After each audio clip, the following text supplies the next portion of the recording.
Então, hoje nós vamos ver os ensinamentos de Melquisedeque no Levante.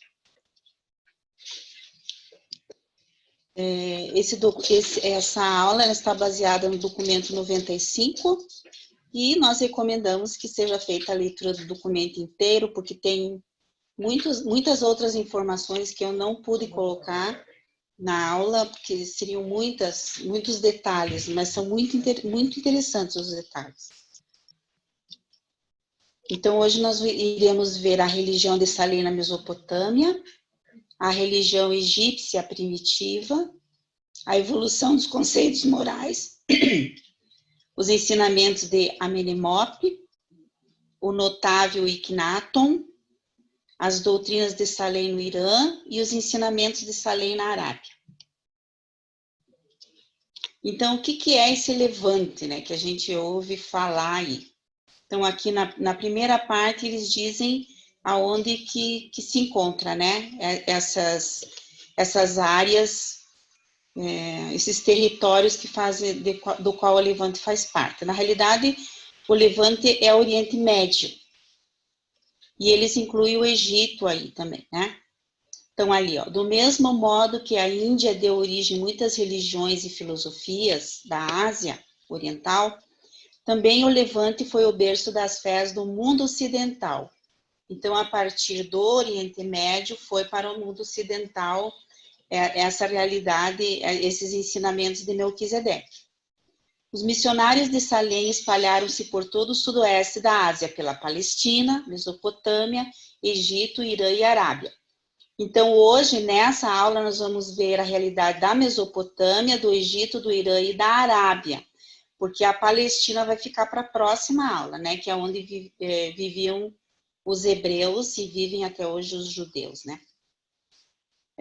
Proclamando em toda parte as boas novas do Evangelho de Maquiventa Melquisedeque. Em algumas dessas terras, os seus ensinamentos deram fruto, nas outras obtiveram êxitos variáveis. Algumas vezes os seus fracassos foram devidos à falta de sabedoria e outras a circunstâncias além do seu controle. Então, ali nós vamos ver que muitas vezes não tiveram tanto sucesso por uma questão que queriam fazer uma revolução e não respeitaram a evolução. Então, aqui nós vemos a região, aqui está o nosso estudo, né, onde os missionários levaram as boas novas de Melquisedeque. Então, aqui nós vamos ver na Mesopotâmia, a primeira parte, que hoje em dia é o Iraque. Depois nós vamos ver no Egito, que é essa parte aqui. Depois foi para o Irã e finalmente para a Arábia Saudita. Então, são esses 4 territórios que nós vamos ver. Nas próximas aulas, nós vamos ver na Palestina aqui, né?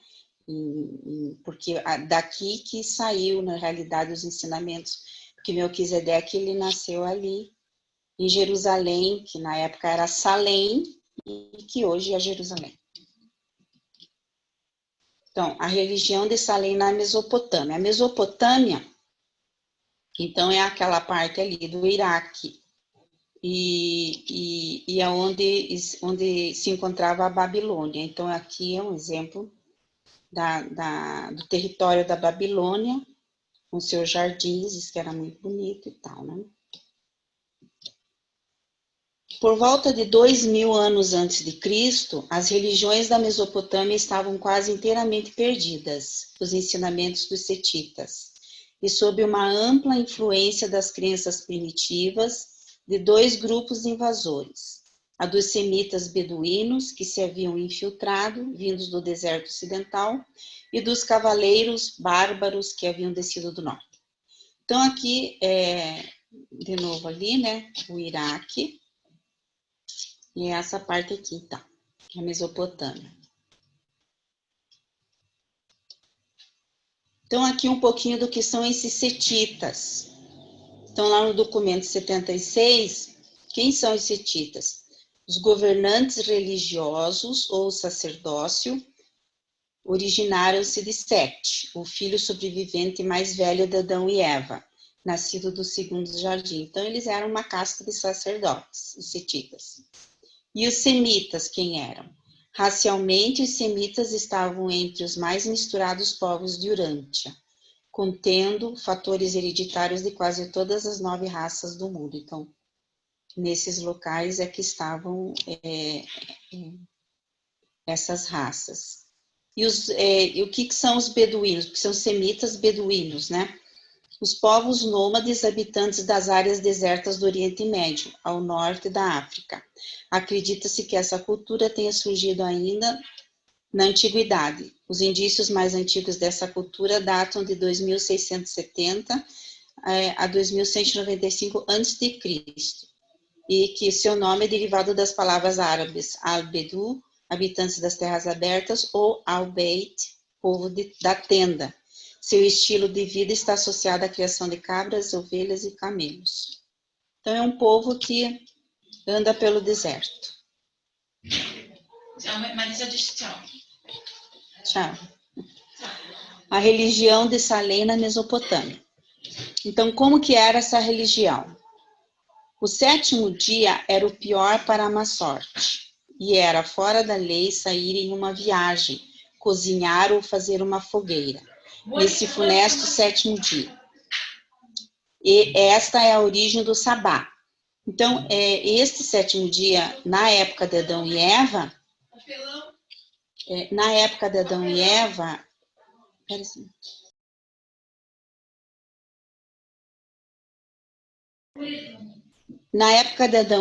então, esse 7º dia, ele era devotado para adoração, né? Mas, depois ele mudou bastante, depois de quase 30 mil anos, né? Então, nessa época, há 2.000 anos atrás, ele já era o contrário, era a má sorte. É por isso que no 7º dia se para e se reza, né?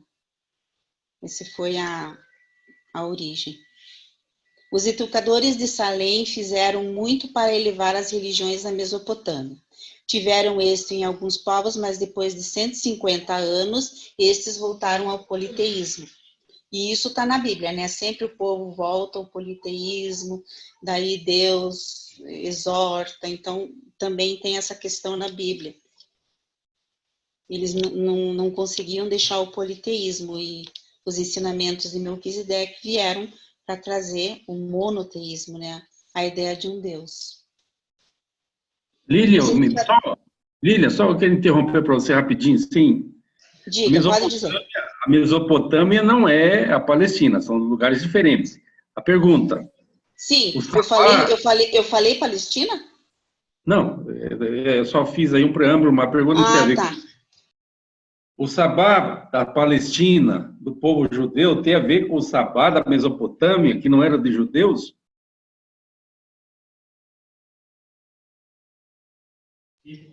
Olha, eles tinham esse costume, é que depois deu origem ao sabá, né?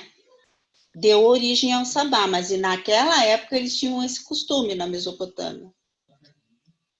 Perfeito.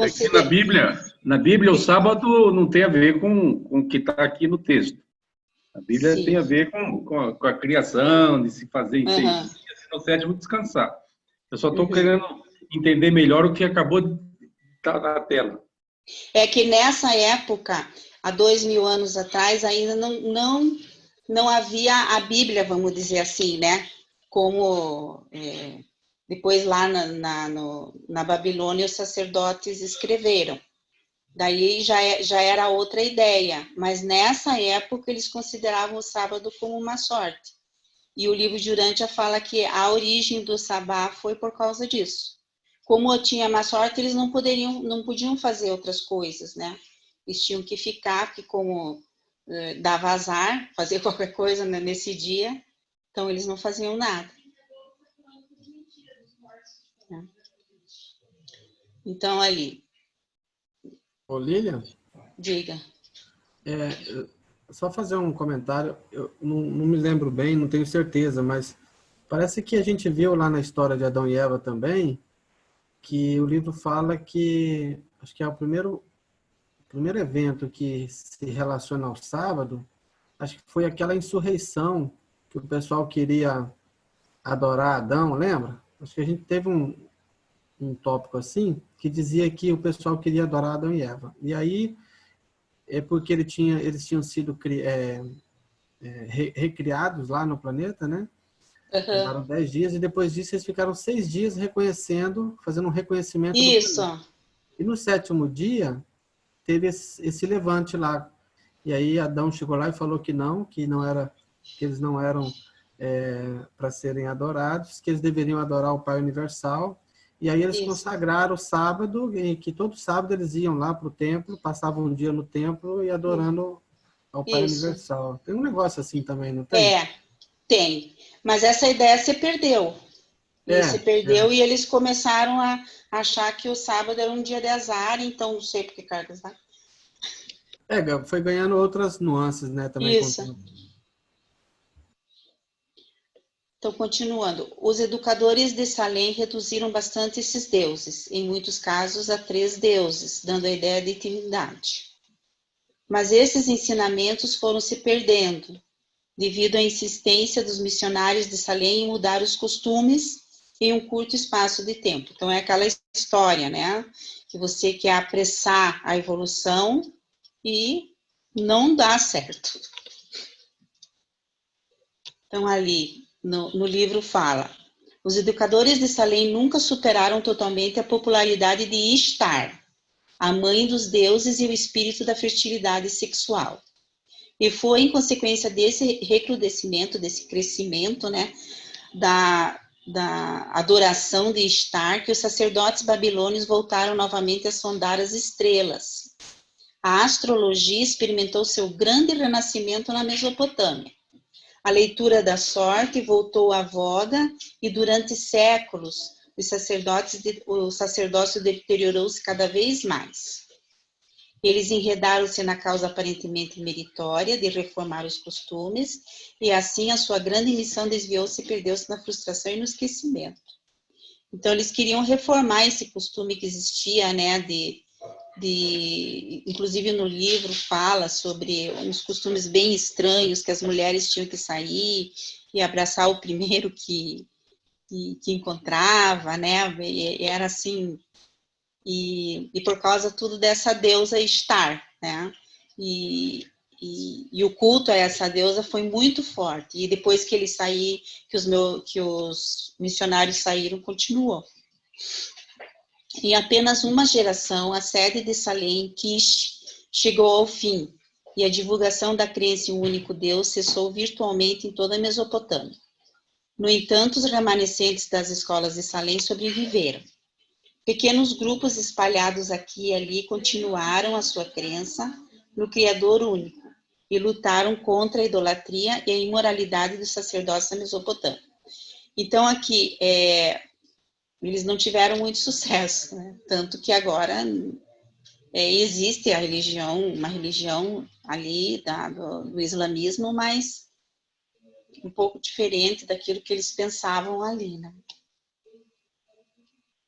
Então, foram os missionários de Salem do período seguinte à rejeição dos seus ensinamentos que escreveram muitos dos salmos do Antigo Testamento, inscrevendo-os na pedra, onde posteriormente os sacerdotes hebreus os encontraram. Então, eles escreveram, né, esses salmos e depois os sacerdotes encontraram durante o seu cativeiro e incorporaram-no subsequentemente à coleção de hinos atribuídos aos autores judeus. Esses belos salmos da Babilônia não estavam escritos nos templos de Bel-Marduk. Foram um trabalho dos descendentes dos primeiros missionários de Salem e se constituíam em um contraste violento com os conglomerados de magia dos sacerdotes babilônios. O livro de Jó é um reflexo bastante bom nos ensinamentos da escola de Salem, Kish e toda a Mesopotâmia. Então, eles deixaram, né, esses ensinamentos dos salmos e os sacerdotes incorporaram nos escritos antigos bíblicos. Então, aqui só para ter uma ideia, né, da Babilônia da Hammurabi, Então, aqui ficava a escola a sede dos missionários de Melquisedeque em Quish, esse localzinho aqui, né? E aqui foi um dos últimos ali. Depois temos a cidade de Ura aqui embaixo também. Nínive, que a gente conhece de outros escritos. O natural Iraque também aqui, né? Tudo no Iraque. Então, agora deixando o Iraque para trás, vamos à religião egípcia. E o quanto foi importante a civilização egípcia. E o quanto Melquisedeque teve influência, os ensinamentos nessa região. Mas os egípcios, eles tinham já vamos dizer assim, nos seus antepassados, pessoas que tinham, assim, nós vamos ver ali nos escritos, que foram para lá pessoas que ajudaram de linhagem superior, né? E que ajudaram a construir a civilização egípcia. Então, aqui nós temos o Antigo Egito, né? Eu acho engraçado que o Baixo Egito é em cima do mapa, né? O Baixo Egito. E fica ali na desembocadura do Rio Nilo. E o Alto Egito é aqui para baixo. Depois temos aqui as pirâmides, né? E tudo aquilo que a gente aprendeu da grande civilização egípcia. Então, a religião egípcia primitiva.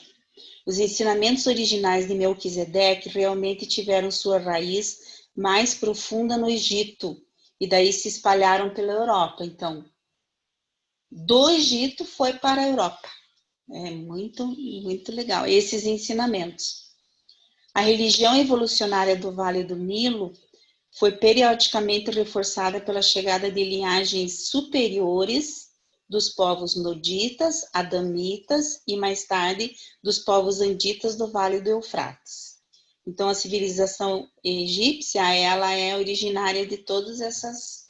Ela foi reforçada, né, por essas linhagens superiores desses povos. Então, eles tiveram ali um bom reforço, né, para essa civilização dar certo. De tempos em tempos, muitos dos administradores civis egípcios foram sumérios. Então, da Suméria também veio essa ajuda. O Egito cultivava o tipo de filosofia religiosa mais amplamente mesclada, pois podia ser encontrado em Urântia. E do Vale do Nilo, ela espalhou-se para muitas partes do mundo. Os egípcios foram mais favoráveis aos ensinamentos de Salem. Cada líder tribal egípcio tinha seu deus, que era criador dos outros deuses. A religião, continuando. Com o tempo, os egípcios observaram que, colocadas nas sepulturas sem tijolos, os corpos se conservavam, embalsamados, pela ação da areia impregnada de soda, enquanto os que eram enterrados em sepulturas de tijolos degradavam-se. Tais observações conduziram aos experimentos que resultaram na prática posterior de embalsamar os mortos. Os egípcios acreditavam que a conservação do corpo facilitava a passagem de alguém para a vida futura, para que o indivíduo pudesse ser identificado com maior propriedade no futuro distante. Depois da decadência do corpo, eles colocavam uma estátua funerária na tumba, junto com o corpo, esculpindo o morto no esquife. A confecção dessas estátuas mortuárias levou a arte egípcia a um grande desenvolvimento. Então, aqui eu coloquei, né, só para dar um exemplo, esse sarcófago de uma tumba egípcia. Esse sarcófago foi exposto em um museu, essa foto, né, é de uma exposição no Museu Português de Portugal. Aqui também, e eles enterravam junto com outras imagens e os pertences também desse faraó. Os sacerdotes fariam inscrições nos ataúdes com textos mágicos, que se acreditava serem a proteção contra um homem ter o próprio coração roubado no mundo inferior. Em breve foi feita uma coleção de diversos desses textos mágicos e conservada como Livro dos Mortos. Então, esses textos que existiam tanto nos sarcófagos quanto nas paredes das tumbas, eles foram compilados e viraram o Livro dos Mortos. Não que existisse um livro, mas depois eles pegaram todos esses textos e colocaram tudo em um livro, né?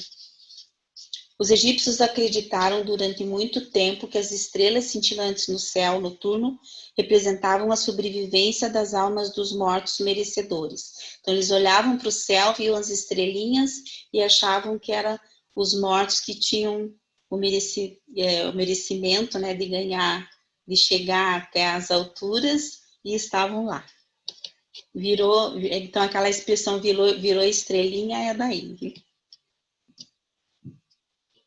Então, aqui é uma das inscrições, né, contida no Livro dos Mortos. Está aqui numa parede, né? Durante certo período, a veneração ao sol transformou-se em uma espécie de adoração aos ancestrais. O conceito de julgamento do lado de lá, para os pecados da vida de um indivíduo na carne e na terra, foi levado do Egito para a teologia hebraica. A palavra julgamento aparece apenas uma vez em todo o livro dos Salmos hebreu. E esse salmo em particular foi escrito por um egípcio. Então, agora, vamos ver, eles param aqui um pouquinho para a gente falar da evolução dos conceitos morais.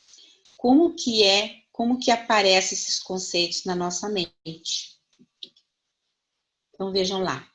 Uma grande parte do idealismo social e ético dos egípcios surgiu no Vale do Nilo, como um desenvolvimento puramente evolucionário.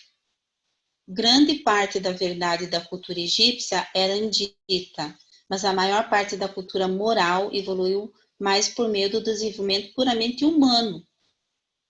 Então, é próprio do ser humano ser moral, ser ético. Então, vejam, a evolução moral não é totalmente dependente da revelação. Os conceitos morais elevados podem derivar da própria experiência humana. O homem pode desenvolver até valores espirituais e conseguir o discernimento cósmico, por meio da sua vida experiencial pessoal, porque um espírito divino reside nele. Então, quer dizer, nós temos tanto o espírito... Naquela época, nem todos recebiam o espírito ajustador do pensamento, mas certamente nós tínhamos o espírito da sabedoria, né, e o espírito da sabedoria e qual que é o outro mesmo que a gente recebe? Adoração. Adoração, isso. Da adoração e da sabedoria. Então... Tais evoluções naturais da consciência e do caráter também foram incrementadas pela chegada periódica de instrutores da verdade nos tempos antigos, desde o segundo Éden e mais tarde a partir da sede de Melquisedeque em Salém. Então, nós temos essas revelações que também nos ajudam, né, a ter uma maior consciência do que é certo e do que é errado. Milhares de anos antes do Evangelho de Salém penetrar no Egito, os seus líderes morais ensinaram que se devia agir com justiça, com equanimidade, evitando a avareza. 3.000 anos antes que fossem elaboradas as escrituras dos hebreus, a máxima dos egípcios era: amadurecido é o homem que tem por modelo a retidão e que caminha de acordo com ela. Eles ensinavam a doçura, a moderação, a discrição. A mensagem de um dos grandes instrutores dessa época foi: age com retidão e trata justamente a todos. A tríade egípcia dessa idade era verdade, justiça e retidão. De todas as religiões puramente humanas de Urântia, nenhuma jamais ultrapassou os ideais sociais e a grandeza moral desse humanismo de outrora no Vale do Nilo. Então, esse documento, ele dá uma grande ênfase nessa civilização egípcia. No solo dessas ideias éticas e ideais morais em evolução, as doutrinas sobreviventes da religião de Salem floresceram. Os conceitos do bem e do mal encontraram pronta resposta nos corações de um povo que acreditava que a vida é dada ao pacífico e a morte ao culpado. O pacífico é aquele que faz coisas que são amadas e o culpado é aquele que faz o que é odiado. Durante séculos, os habitantes do Vale do Nilo haviam vivido sob esses padrões éticos e morais emergentes, antes que alimentassem os conceitos posteriores do certo e do errado, do bom e do mal. O Egito era intelectual e moral, mas não tanto espiritual. Olha que interessante. Em 6.000 anos, apenas 4 grandes profetas surgiram entre os egípcios. A Amenemope eles seguiram durante uma temporada. A Okban, eles a assassinaram. A Iknaton, eles não aceitaram senão de coração fechado e por uma curta geração. A Moisés, eles rejeitaram.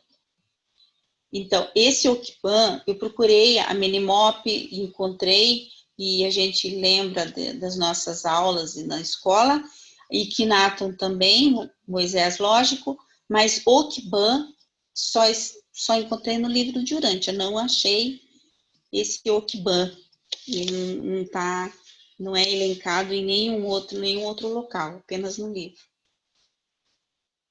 Quando, porém, os missionários de Salem entraram no Egito pela primeira vez, eles encontraram essa cultura de evolução altamente ética, misturada aos padrões morais modificados dos imigrantes da Mesopotâmia. Então, quando eles chegaram lá, já estava tudo prontinho para que as ideias encontrassem um bom terreno para frutificar.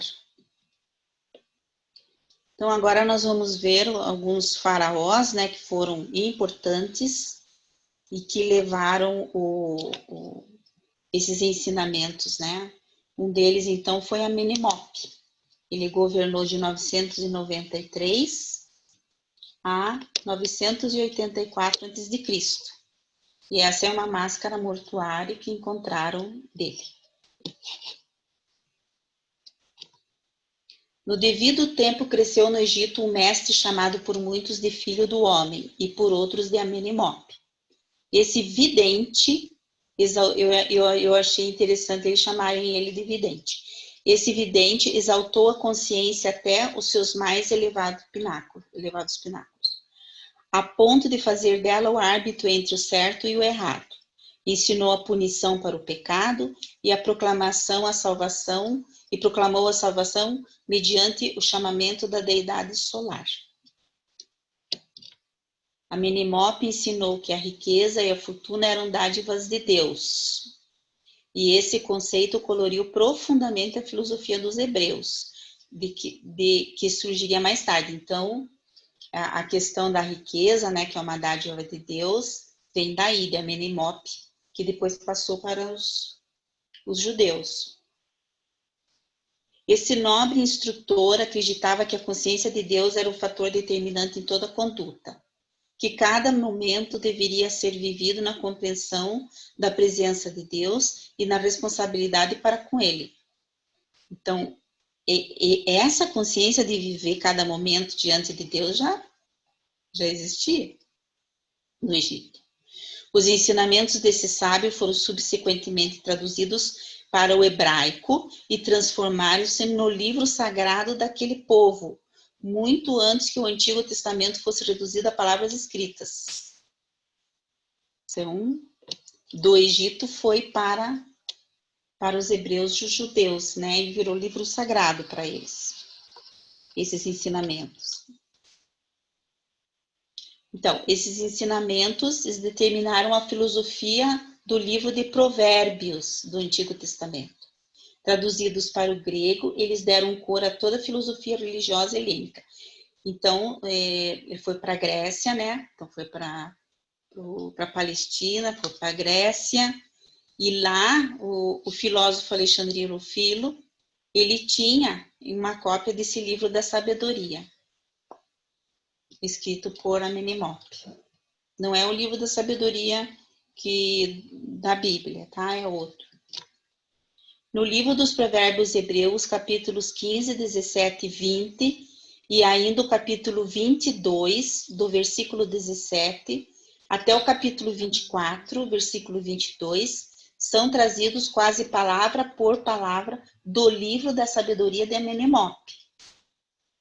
O primeiro salmo do livro dos Salmos, Hebreus, foi escrito por Amenemope e é o âmago dos ensinamentos de Iknaton. E depois vem o Iknaton aí. Então, agora nós vamos para o Iknaton, que foi um outro faraó. Ele governou de 1352 a 1336. E até aqui tem alguma pergunta, algum comentário?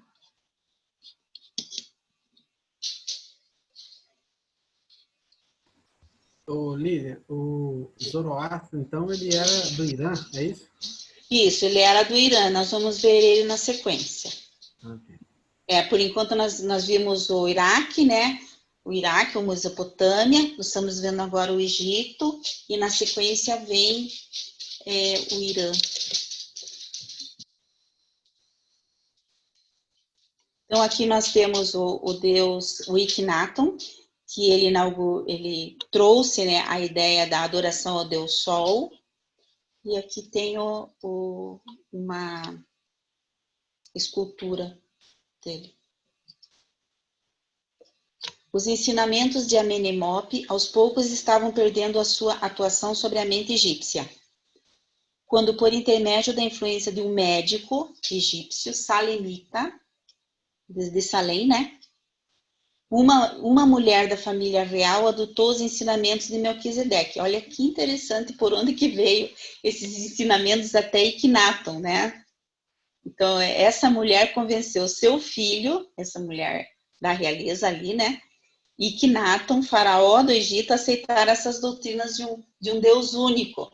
Então, olha a importância, né? Dos ensinamentos de mãe para filho.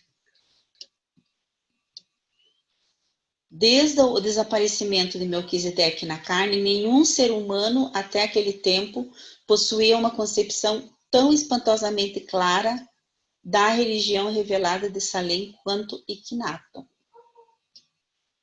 Então, você imagine, nenhum ser humano entendeu também, né, a revelação de Melquisedeque quanto Iknaton.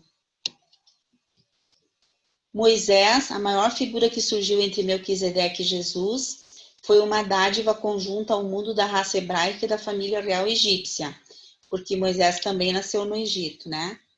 E houvesse Iknaton possuído a versatilidade e habilidade de Moisés, houvesse ele manifestado um gênio político à altura da sua surpreendente liderança religiosa, e o Egito se teria transformado na grande nação monoteísta daquela idade. Tadinha, a cachorrinha. E se isso houvesse acontecido, é bem possível que Jesus pudesse ter vivido a maior parte de sua vida mortal no Egito. Então, se isso tivesse acontecido, Jesus teria nascido no Egito. Imagina.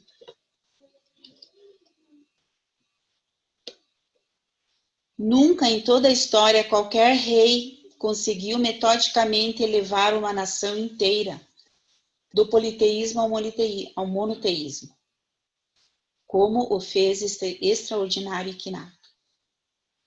Com uma determinação espantosa, esse jovem governante rompeu com o passado, mudou o seu nome, abandonou a sua capital, construiu uma cidade inteiramente nova e criou uma nova arte e uma nova literatura para todo um povo. Isso em 17 anos de reinado.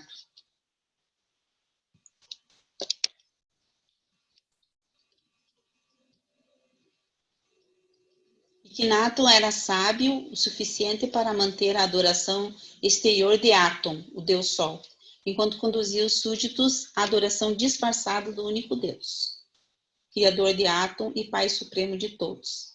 Essa foi uma geração de uma piedade pessoal, surpreendente, e foi caracterizada por uma genuína aspiração entre os homens e as mulheres mais inteligentes de encontrar Deus e de conhecê-lo. Então, ele dizia que esse sol era o criador de tudo, né? Mas ele queria mesmo era levar as pessoas ao monoteísmo. A fraqueza fatal da pregação de Ikinaton foi a sua maior verdade. O ensinamento de que Aton era não apenas o criador do Egito, mas também do mundo inteiro, dos homens e das bestas, de todas as terras estrangeiras, mesmo na Síria e no Cush, além da terra do Egito. Ele coloca a todos nos seus lugares e provê todos segundo as suas necessidades. Todos segundo as suas necessidades. Esses conceitos de deidade eram superiores e elevados, mas não eram nacionalistas, então o povo não aceitou. Eles queriam um Deus que privilegiasse somente o Egito, né? Não queriam um Deus que fosse também um Deus do mundo que eles conheciam, dos outros povos. Embora o ideal monoteísta tenha sofrido com o desaparecimento de Ikinaton, a ideia de um Deus único perdurou nas mentes de muitos grupos. O genro de Ikinaton voltou junto com os sacerdotes, a adoração dos velhos deuses, e mudou seu nome para Tutankhamon. Então, na história, o Tutankhamon ele é visto como filho de Ikinaton. Mas aqui no livro diz que ele era genro. Então, tem essa questão aí, né? A glória dessa grande era de desenvolvimento moral e de crescimento espiritual no Vale do Nilo estava em vias de um rápido desaparecimento, na época que a vida nacional dos hebreus estava começando. E, em consequência de sua permanência no Egito, esses beduínos levaram consigo grande parte de ensinamentos e perpetuaram grande parte da doutrina de Ikinaton na religião de sua raça. Então ali, quando estava terminando a civilização egípcia, esses ensinamentos foram levados daí lá para a Palestina, por esses beduínos. Olha a importância, né? Então, agora vamos para a doutrina de Salem no Irã. Chegou a vez do Irã. Então, ali, só para vocês terem a ideia do Irã, onde fica ali, né? Então, temos ali aqui o Iraque, já falamos do Iraque, ali em Mesopotâmia. Daí passamos ali para o Egito e agora vamos para o Irã, que fica do lado do Iraque ali.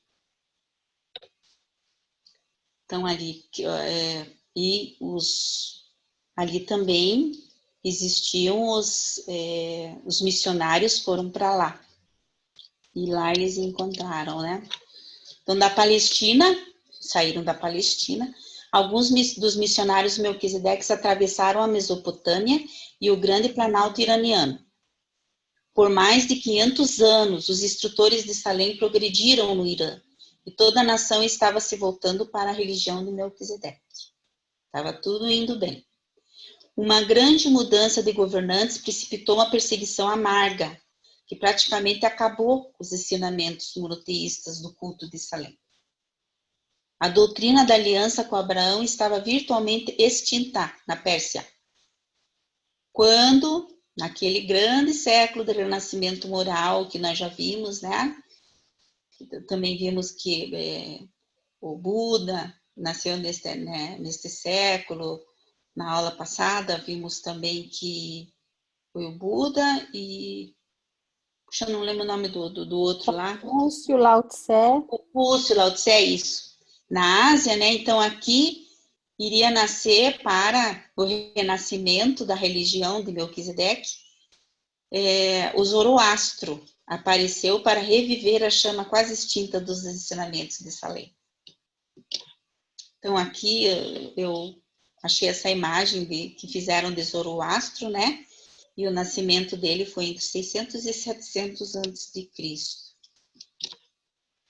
Então, o que era essa doutrina do Zoroastro? Ele foi para Ur, Zoroastro, lembram lá de Ur, né? E ele foi para Ur e lá ele aprendeu sobre Caligaste e Lúcifer. Olha que interessante. Ele aprendeu sobre um Deus de justiça e aprendeu também sobre a história dos 7 espíritos mestres, que é uma coisa que a gente não vê em outros iluminados, vamos dizer assim, dessa época, né?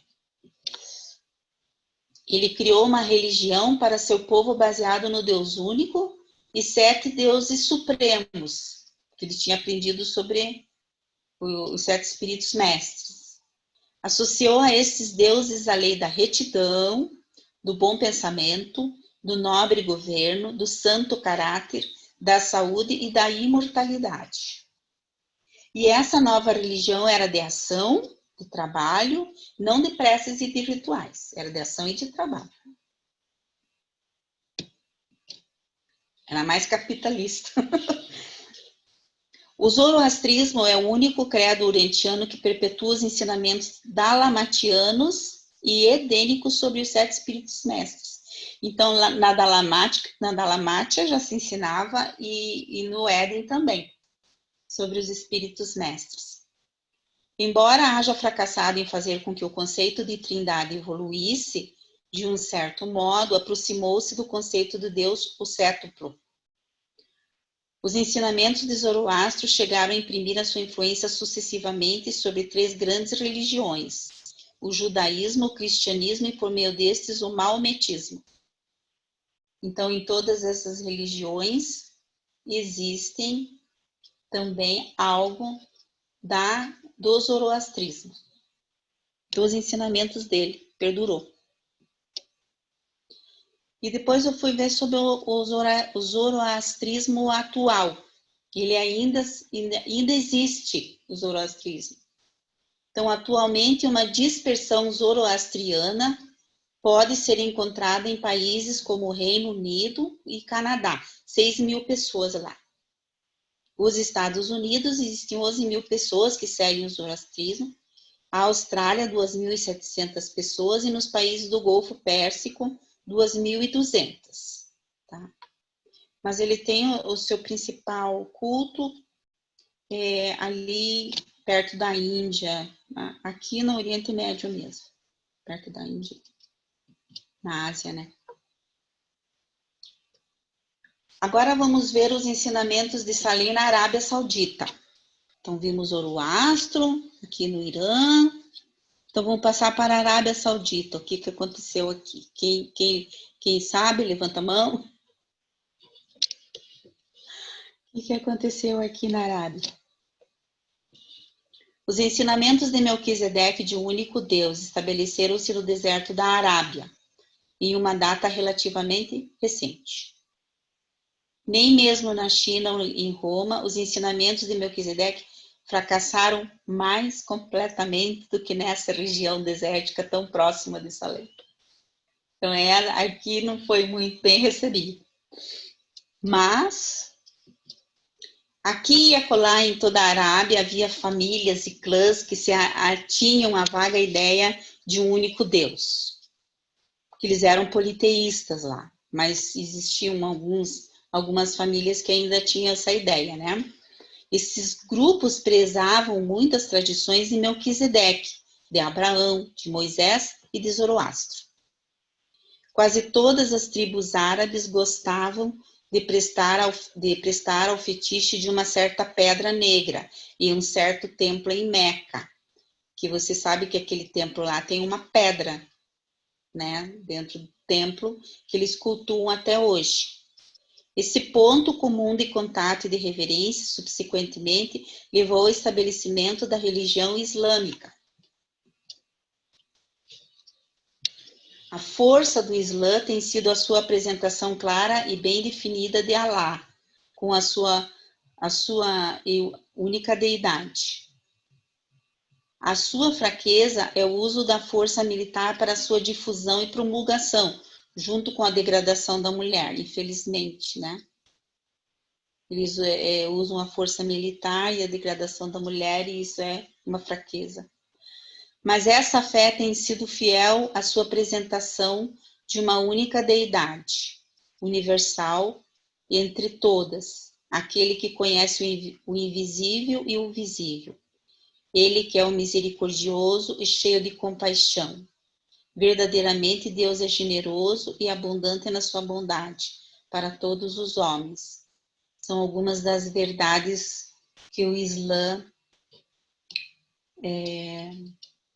ensina. Então, atualmente, o islamismo, né, é a segunda maior religião no mundo, com 1,5 bilhões de seguidores. Seus seguidores são chamados de muçulmanos. Muitas vezes a gente não sabe, né? É islamita? Então, é islamismo, a religião, e muçulmanos são os seguidores do islamismo. Sendo a cidade de Meca o centro sagrado do Islã ou islamismo. E por aqui ficamos. E essa era a lição de hoje, o documento. Então, eu abro para os comentários, para as perguntas. Muito bom. E a figurinha lá do Melquisedeque com os três círculos. Você gostou? Ah, muito. Daí, porque aqui eles usam tipo um colar cheio de pedras, como é que a gente fala? Bordadas. Pedras preciosas. Elas são colocadas assim, né? Mas Melquisedeque, ele se vestia dessa maneira, né? E aqui ele abençoa Abraão e aquela história do pão e do vinho, né? Que ele também... Daí eu coloquei aqui, porque na realidade o que ele usava era esse emblema, né? Lilian. Ela. Eu queria saber, eu não compreendi direito na apresentação toda, os ensinamentos de Melquisedeque relacionados ao monoteísmo, ao Pai único, nessas religiões, nessa região toda, desde a vinda dele, há 4.000 anos atrás. Não compreendi. Mesmo quando você falou do Egito, na sequência, na frase seguinte, no texto seguinte, você falou que os faraós tinham múltiplos deuses, etc, etc. Então, a contribuição moral com relação ao relacionamento da criatura com o seu semelhante, e até aí eu entendi, valores, respeito a um, respeito a outro, essa parte até que eu entendi. Mas o trato do homem com Deus e com o Deus único não ficou claro para mim. Nem naquela época e nem nas épocas posteriores. Então, eu separaria esse tema de religião, que é o relacionamento do homem com o seu Criador, do tema de o homem com o seu semelhante. Justiça social, bem-estar social, respeito, essas coisas eu coloco no outro plano. Ainda que seja relevante, por óbvio. Então, eu não entendi na sua apresentação, efetivamente, a contribuição efetiva para a humanidade dos ensinamentos de Melquisedeque relacionado ao trato do homem com seu Deus e, basicamente, relacionado com o monoteísmo. Não, mas ele veio trazer, os missionários, eles vinham trazer a ideia de um único Deus. Mas eles achavam, como a maioria dos povos era politeísta, para eles era uma grande dificuldade de trazer essa ideia, né? Eles iam explicando daí que existia um Deus, tanto que para alguns povos, esse Deus, eles conseguiram reduzir os deuses a 3, e daí eles deram a ideia de trindade. Então, eles iam dando essas ideias, mas com o tempo, alguns povos, alguns aceitavam, mas muitos não aceitavam e voltavam às práticas politeístas. Eu entendo também, Lilian, que os missionários de Melquisedeque que andaram pela Índia, pela China, enfim, por toda aquela parte lá do Oriente também, na época, tá? Eles deixaram rastros, na verdade, do monoteísmo praticamente em todas as religiões, no taoísmo, no budismo, zoroastrismo, né? Claro que muitos deles depois, na verdade, não perseveraram na doutrina de um Deus único, né? Alguns sim, outros não, assim, mas assim, a influência foi fundamental desses missionários de Melquisedeque. Claro que muitos, por exemplo, o budismo também, na verdade, os caras, né, já existiam tal, né, e pegaram algumas ideias tal, mas não perseveraram, quer dizer, continuaram com a doutrina de Buda lá tal, e em outras religiões também aconteceu a mesma coisa. Mas a semente foi plantada lá pelos missionários de Melquisedeque. Isso. E a ideia de politeísmo hoje, eu acho que ela está bastante reduzida na maioria das religiões, né? Parece que o hinduísmo ali, que dá a impressão que são vários deuses, mas na realidade eles têm um Deus que é aquele que dá origem aos outros deuses, né? Então, eu acho que a ideia de monoteísmo, ela tá muito mais espalhada no mundo inteiro atualmente. E tudo isso é uma evolução desde aquela época, desde a insistência dos missionários de ir, porque o povo insistia em voltar ao politeísmo. E hoje muitas já acreditam na Trindade, né? O judaísmo ainda não acredita, como a gente viu lá na segunda-feira, lá na aula. O islamismo também não acredita na Trindade, porque a Trindade atualmente no cristianismo ela é vista como o Pai, o Filho, que é Jesus Cristo, né? O Espírito Santo, e como para eles, para o islamismo, por exemplo, Jesus Cristo não é o Filho de Deus, ele é um profeta. Então, eles não admitem essa questão de Trindade ainda. Mas de monoteísmo, essa ideia já avançou bastante no mundo. Eu acho que o Melquisedeque deve estar contente, assim, nesse sentido, né? Porque é uma evolução, nós estamos evoluindo. Tanto que agora veio o livro de Urântia para mais uma revelação, para a gente saber mesmo sobre a Trindade e tal. Mas isso aqui é um caminhar bem lento. E eu acho que daqui uns 1000 anos essa ideia de Trindade já vai estar bem espalhada pelo mundo, através do livro de Urântia, principalmente. Mas essa ideia de Trindade, ela tem no hinduísmo, né? Acho que como a gente viu na aula passada. No budismo, eu acho que não. O budismo é mais a ideia de Deus, mas atualmente tem umas certas partes, como é que é? Certas seitas, não sei, budistas que não aceitam nem a ideia de Deus, né? Aceitam a ideia de uma energia ou de um eu, não sei. Mas tem alguns budistas que aceitam a Deus mesmo. Então já evoluiu bastante. Ô, Lilian. Olá. Diga. Tá me ouvindo? Tô. Então, eu vejo assim, que se Melquisedeque não tivesse vindo, eu acho que a gente não teria uma religião monoteísta no mundo, porque a tendência é o politeísmo, né? A crença em deuses, porque o homem sempre atribuiu os seus deuses, ele criou ao verificar as forças da natureza, né? Então, por isso a gente tem o Deus do mar, o Deus da guerra, o Deus do fogo, né? O Deus Sol, o Deus Lua. Então, assim, tudo aquilo que representava para o homem algo poderoso, ele associava como se fosse uma divindade. Então, se hoje nós temos algumas não, né? Assim, a maior, se a gente somar o cristianismo com o islamismo, já é a maioria esmagadora de tudo que nós temos no mundo hoje. São as duas maiores religiões do mundo. Então, assim, foi um sucesso que Melquisedeque fez. Ele veio, primeiramente, para preparar o caminho de Micael, né? Para sua outorga. E a gente viu aí também que se o Egito não tivesse desviado um pouco o seu caminho, talvez ele até nascesse no Egito.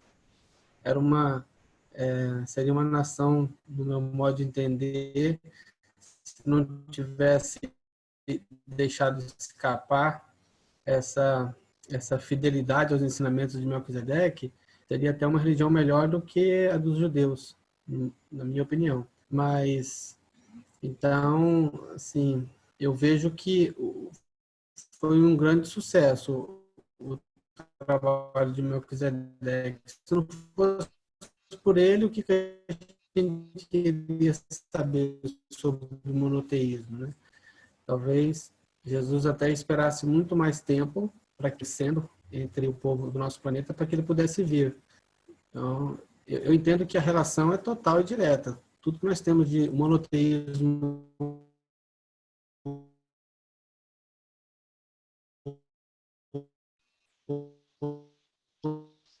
Para mim não estou conseguindo escutar. Tá falhando.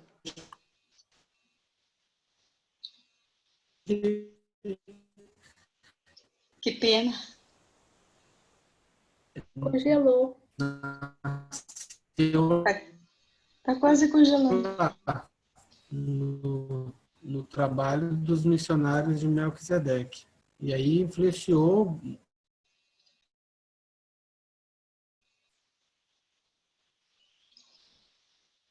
Caiu. Ah, não.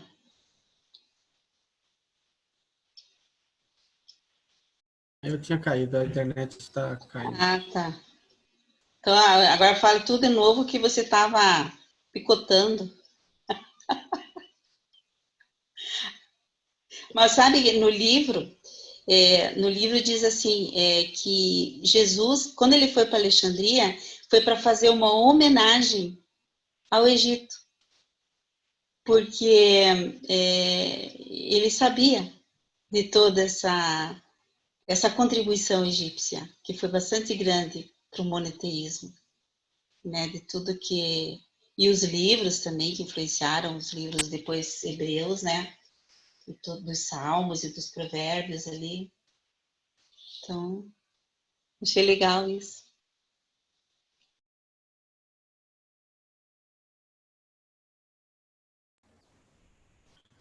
Bom, não sei se vocês vão me ouvir agora, só para dizer que o material já está na plataforma, o questionário também.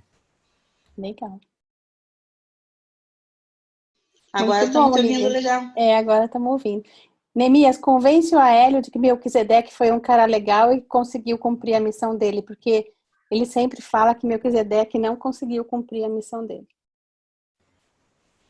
Ele tem uma pequena rixa com o Melquisedeque. Ele não gosta muito. Não tem que ser resolvido lá de lá. Eu acho que assim, quando chegar nas Moronsas, Melquisedeque vai puxar ele pela orelha.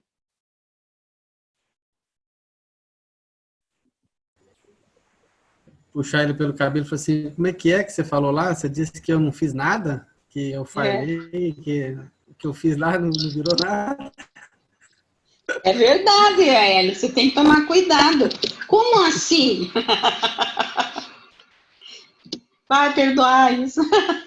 Mas então, Eu estou querendo ser contrariado, não pense que eu quero ser convencido, eu quero ser contrariado mesmo. Eu, na verdade, né? Você gosta, né, Hélio? Por conta do Melquisedeque. Mas eu ainda vou fazer uma palestra e vou deixar bem claro o meu ponto de vista. Vão ver que eu estou de acordo com vocês, apenas estou provocando. Ah, tá. Não, mas é que, por exemplo, na Arábia Saudita, ali fala, né, que eles... foi um lugar que eles fracassaram, que foi uma coisa assim que, né, para eles não foi muito fácil. Então, mas eu acho esse documento assim, quando você vai ver os detalhes, são muitas coisas assim que... não que a gente preste atenção. Por exemplo, a Menimop, né? A Menimop já eu fui pesquisar na Wikipédia, e eles já fazem essa relação com os escritos do Livro da Sabedoria com os provérbios, né? Com os salmos. Os próprios estudos já fazem essa relação desse faraó com os livros lá E a gente pensa que é só do livro de Urântia, não. os teólogos, os estudiosos, eles também já fazem esses estudos e já viram que, porque muitos papiros, né, foram encontrados, e daí eles viram, e daí foram ver com os dos escritos hebreus, da Bíblia, do Antigo Testamento, e viram que coincidia. Inclusive, até era interessante que alguém pudesse fazer só uma palestra, uma pequena palestra sobre a Menimope e sobre Equinato, porque tem muita coisa sobre eles interessante, que a gente poderia aprender, porque ali no livro de Dante é só citado, assim, en passant, as coisas principais, mas depois dá para ver quando, o que realmente eles fizeram. O Equinaton, ele estudou numa escola para sacerdotes mesmo, né? E depois o irmão dele morreu, daí ele teve que... Então tem toda uma questão legal. Se alguém se interessasse por dar uma aulinha dessa aí, seria legal. Num domingo, num sábado. Muito legal. Muito bom, Lilian. Obrigado. Gostei. Obrigada a vocês. Desculpe Muito usar bom, barulheira obrigada. aqui. Hoje estava uma barulheira aqui, não sei porquê. Aquele cachorro, não sei o quê. Não tem problema. Muito obrigada. Obrigada a vocês. Obrigado, Lilian. Se não tiver mais nenhum comentário. Obrigada. Obrigada, Nada, Lilian. Leda. Um abraço. Obrigado, Lilian. Nada. É. Boa noite. Boa semana, se cuidem, hein? Vocês também. Vamos ficar em casa. Ai, Jesus. Boa noite. A próxima é mais crítica. Jesus, misericórdia. Misericórdia. Boa noite para Com todos. Deus. Boa noite, Aguinaldo. Tchau, boa noite. Tchau. Tchau. Tchau, Tica. Tchau. Tchau, pessoal. Tchau. Até quarta que vem. Até lá. A quarta que vem é a Sueli? Eu não sei, você colocou lá a relação, né? Depois eu vou confirmar aqui. Agora que eu tô vendo a Eliane e o Roberto. Pois é, estava escondidinho. Ah, que legal que vocês participaram. Vocês estavam aí desde o começo? É que entra e a gente não vê, né?